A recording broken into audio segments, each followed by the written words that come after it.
इस वीडियो में हम कंटिन्यूस सीरीज में मीन डिवीजन की गणना का अध्ययन करेंगे। कंटिन्यूस सीरीज में मीन डिवीजन की गणना ठीक उसी प्रकार की जाती है जिस प्रकार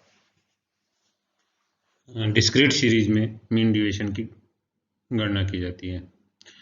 सबसे पहले जिस भी माध्य से मीन मोड मीडियन से मीन डिवीजन की कैलकुलेशन करनी हो उस माध्य की गणना की जाएगी। उसके पश्चात उस माध्य से डिविएशंस लिए जाएंगे। डिविएशंस लेकर उसको फ्रीक्वेंसी से मल्टीप्लाई किया जाएगा। फ्रीक्वेंसी से मल्टीप्लाई करके उनका टोटल किया जाएगा। टोटल में n का भाग देंगे तो मीन डिवीजन आ जाएगा। कोफिशिएंट ज्ञात करने के लिए जो मीन डिवीजन आया उसमें उस माध्य का मीन मोड मीडियन जो भी हो उसका भाग देंगे तो वो कोफिशिएंट ऑफ मीन डिवीजन आ जाएगा। उदाहरण की सहायता समझने के लिए कंटिन्यूस सीरीज का एक उदाहरण लिया अपन ने। इसमें लेंथ दी है मिलीमीटर में जिसको x मानेंगे और फ्रीक्वेंसी दे रखी है। जो लेंथ है मिलीमीटर में, इनका अपन ने क्या किया कि सबसे पहले ये देखा कि ये श्रेणी है, ये समावेशी है क्योंकि इसकी एक ग्रुप की अपर लिमिट दूसरे ग्रुप की लोअर लिमिट दोनों के बीच अंतर है। तो समावेशी श्रेणी को पहले अपवर्जी श्रेणी बनाना होगा और अपवर्जी बनाने के लिए जो डिफरेंस होता है उसका आधा लोअर लिमिट में घटाते हैं, अपर लिमिट में जोड़ते हैं। तो श्रेणी बनी 117.5 से 126.5, यानी 118 में आधा घटाया और 126 में आधा जोड़ा तो ये ग्रुप बन गया। इसी प्रकार अगले ग्रुप में गया, 127 में से आधा घटाया और 135 में आधा जोड़ दिया, 136 में आधा घटाया, 144 में आधा जोड़ दिया। इस प्रकार ये निकाल दिया। फिर इसके बाद इनकी मिड वैल्यू कैलकुलेट की। मिड वैल्यू में lower limit plus upper limit भाग 2, तो लोअर लिमिट को जोड़ और अपर लिमिट को जोड़ा और 2 का भाग दिया तो मिड वैल्यूज आ गई। मिड वैल्यूज में स्टेप्स ले लिया अपन ने आई मानते हुए, तो जो डिफरेंस था उसको अपन ने यहाँ लिया, तो स्टेप डिविएशन ले लिया, dx ले लिया, -1 -2 -3 1 2 3, यानी अंतर कितने का था 122 और 9 का अंतर था 31 में, फिर 9 का अंतर 40 में, फिर 9 का अंतर, तो 9 का अंतर था जिसमें i अपन 10 माना, तो 9 18 27। इस तरह से अपन ने उसको कर लिया। फिर f फ्रीक्वेंसी से मल्टीप्लाई किया, तो f dx आ गया।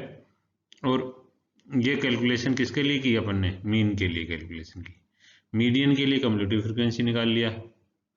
कम्युलेटिव फ्रीक्वेंसी के आधार पर, क्योंकि फ्रीक्वेंसी का टोटल कितना 40 है, 40 में मीडियन आइटम ज्ञात करने के लिए 2 का भाग देंगे तो 20 आ गया। और 20 कौन सी फ्रीक्वेंसी में लाइज कर रहा है? 29 में कर रहा है, यानी कि मीडियन ग्रुप होगा 144.5 से 153.5। तो इस प्रकार अपन मीन और मीडियन की गणना करेंगे। इसके मीन के लिए अपन ने एज्यूम किया था 149, सिग्मा एफ डी एक्स अपना -9 था और n की वैल्यू 40 थी और i क्लास इंटरवल 9 का था। तो ये लगाने के बाद जो एक्स बार आया है वो 146.98 है।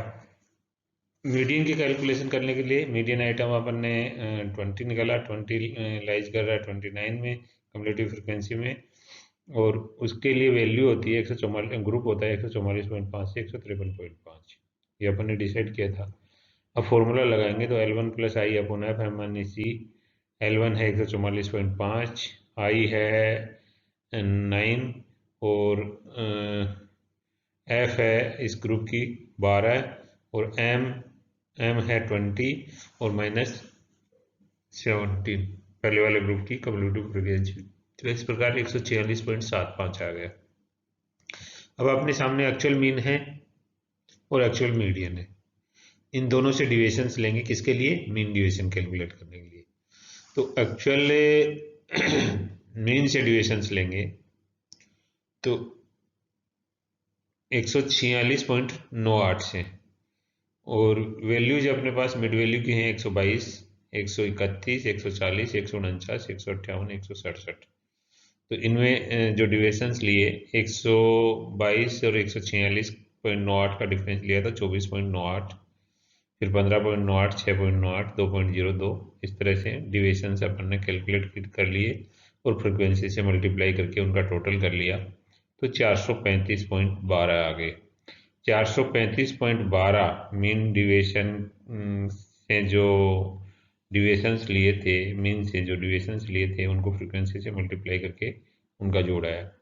इसी प्रकार मीडियन से डिविएशंस लिए, मीडियन 146.75 थे तो उससे डिविएशंस लिए 122 और 146.75 में तो 24.75 आ गया। 131 और 146.75 में 15.75 आ गया। इस तरह डिफरेंस लेते गए और जो डिविएशंस आए इनको फ्रीक्वेंसी से मल्टीप्लाई किया और उसका भी टोटल कर लिया, 436.50 आ गया। ठीक है, अब अपन ने मीन डिविएशन फ्रॉम मीडियन का फॉर्मूला लगाया। तो मीडियन का फॉर्मूला लगाने के लिए जो डिविएशंस लिए थे मीडियन से और फ्रीक्वेंसी से मल्टीप्लाई किए थे उनका टोटल आया था 436.5। उसमें एन का भाग देंगे तो एन है कितना, 40। तो 40 का भाग दिया तो 10.91 मीन डिविएशन फ्रॉम मीडियन आ गया। कोफिशिएंट कैलकुलेट करने के लिए 10.91 में भाग किसका देंगे, मीडियन का देंगे, 146.75 का। इस प्रकार 0.075 आ गया। इसी प्रकार एक्स बार से मीन डिविएशन कैलकुलेट करने के लिए, मीन डिविएशन फ्रॉम मीन के लिए जो टोटल आया था 435.12, उसमें 40 का भाग दिया तो 10.88 मिलीमीटर आ गया। और इसका मीन डिविएशन फ्रॉम मीन का कोफिशिएंट कैलकुलेट करने के लिए 10.88 में भाग देंगे किसका, मीन का, और मीन कितना है 146.98, तो ये आ गया 0.074। शॉर्टकट मेथड से mean deviation from mean mode या मीडियन कैलकुलेट करने के लिए जो प्रोसीजर है वो भी डिस्क्रीट सीरीज की तरह ही है। सबसे पहले संबंधित माध्य की कैलकुलेशन करेंगे, उस माध्य से फिर डिविएशंस लेंगे, सॉरी माध्य दूसरी तरफ एक गणना करेंगे, मिड वैल्यू और फ्रीक्वेंसी को मल्टीप्लाई करेंगे, और अब ये देखेंगे कि मीन मोड मीडियन की कैलकुलेशन करेंगे, जो भी अपने को कैलकुलेट करना होता है मीन मोड और मीडियन की, और उनकी गणना करने के बाद ये देखेंगे कि उनसे बड़ी वैल्यूज कौन सी हैं, जैसे मीन या मोड या मीडियन से जिससे भी कैलकुलेट कर रहे हैं उससे बड़ी वैल्यूज का टोटल एक साथ एक तरफ करेंगे, और छोटी वैल्यूज का जो प्रोडक्ट आया फ्रीक्वेंसी और मिड वैल्यू का मल्टीप्लाई करने के बाद उनका अलग टोटल करेंगे। इसी प्रकार उसकी एन की वैल्यूज का टोटल करेंगे। ये मीडियन के लिए भी कैलकुलेट करेंगे, मोड के लिए भी कैलकुलेट करेंगे और एक्स बार के लिए भी कैलकुलेट करेंगे, और फिर उसके बाद फॉर्मूला यूज करेंगे। तो देखिए इलस्ट्रेशन जो लिया है इसमें मार्क्स लेस देन 80 है, 70 है, 60 है, 50 है, 40 है, 30 है, 20 और 10 है। तो वैसे देखें तो लेस देन 80 का मतलब होता है कि 80 और उससे नीचे वाला कितना, लेस देन 70 दे रखा है, तो 70 और 80 के बीच का डिफरेंस। तो अपन इसको डिसेंडिंग की बजाय असेंडिंग क्रम में रख लेते हैं। तो सबसे पहले वाला ग्रुप है लेस देन 10 है, तो लेस देन 10 का मतलब है 0 से 10, तो 0 से 10, 10 से 20, 20 से 30, 30 से 40, 40 से 50, 50 से 60, 60 से 70 और 70 से 80 का ग्रुप बन जाएगा। फ्रीक्वेंसी अपन ने लेस देन 10 में 5 है, लेस देन 13 में लेस देन 20 में 13 है, तो 13 में से 5 घटाया तो 8 इसकी ग्रुप किया जाएगी। फिर 20 में से 13 घटाया तो 7 आ जाएगा, 32 में से 20 घटाया तो 12 आ जाएगा। इस तरह फ्रीक्वेंसी भी अपन ने डिसाइड कर ली।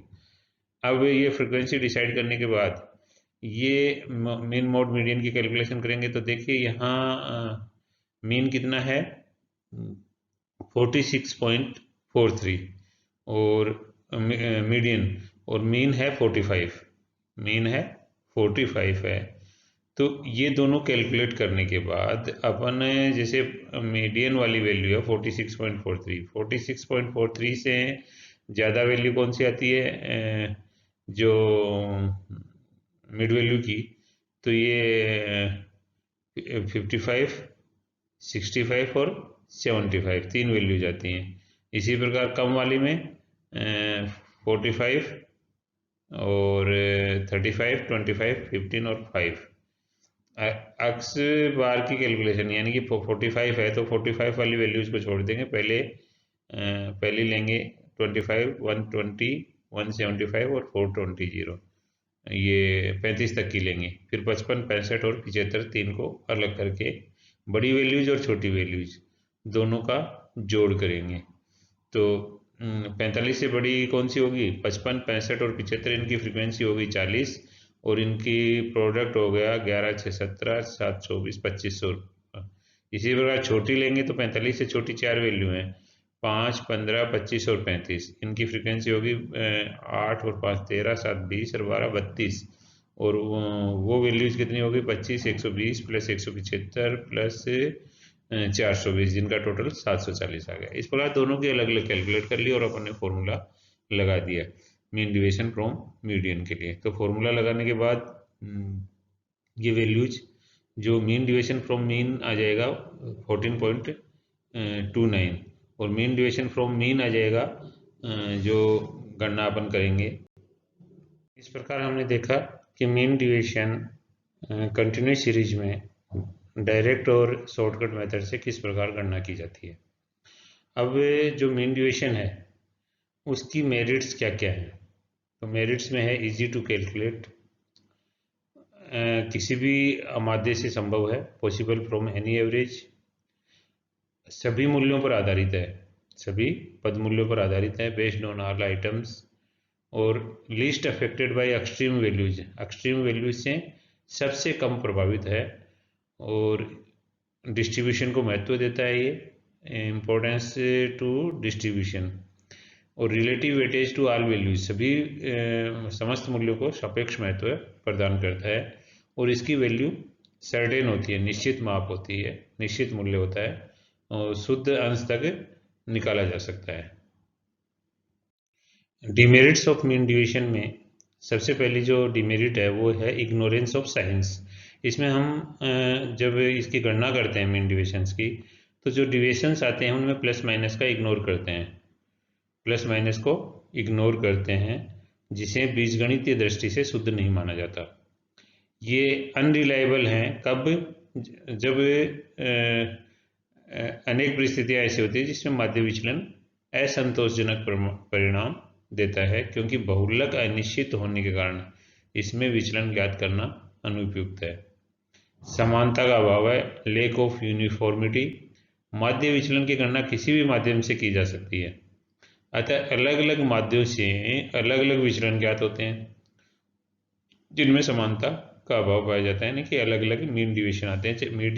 मीडियन से कैलकुलेट करेंगे तो अलग आएगा, मोड से कैलकुलेट करेंगे तो अलग आएगा, और मीन डिवीजन फ्रॉम मीन से कैलकुलेट करेंगे तो वो भी अलग आएगा। तो अलग अलग आने से क्या है, इनमें यूनिफॉर्मिटी का अभाव माना जाता है।